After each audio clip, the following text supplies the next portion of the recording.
In this video, we're going to be talking about resisted flexion extension for the big toe.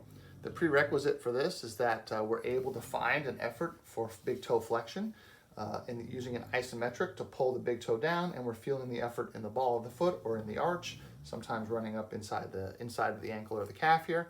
Assuming we can feel that, then we're going to want to go ahead and do these resisted flexion extensions to teach us how to use that effort through a range of motion.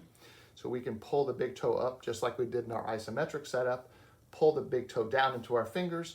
Now, this is the isometric, and that's what we learned in the previous step. But once we can feel that, what we want to do is actually have the fingers loose and have the big toe pull down as far as we can with the fingers resisting the whole time.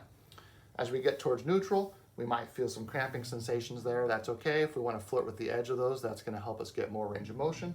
Once we go as far as we can, then the fingers can actually win and bring the big toe back up to an extended position. So the goal of this exercise is to have the toe win on the way down, pause as far as it can go comfortably, pause at the edge of those cramps, and then the fingers win and bring that toe back up to the top. At first, for many people, this motion will be choppy and bouncy, particularly when the fingers win and the toe is trying to resist into the fingers.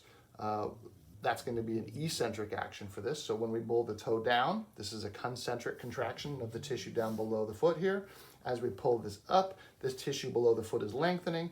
That's going to be the eccentric. We want to train both directions of this, and our goal is to make it nice and smooth. So for these resisted flexion extensions, our goal would be 1 to 2 minutes of this, trying for smooth action up and down, trying to go as far as we can in both directions. And at the entire time, our big toe is pulling into our fingers. Sometimes the big toe wins, sometimes the big toe loses, and we simply go back and forth. As part of that 1 to 2 minutes, our goal is to also spend time flirting with this crampy sensation down here. So when you go as far as we can, we want to feel that cramping sensation. You can add an extra 30, 60 seconds hanging out down here with that crampy sensation, and then move the big toe up again and come in and out of that position.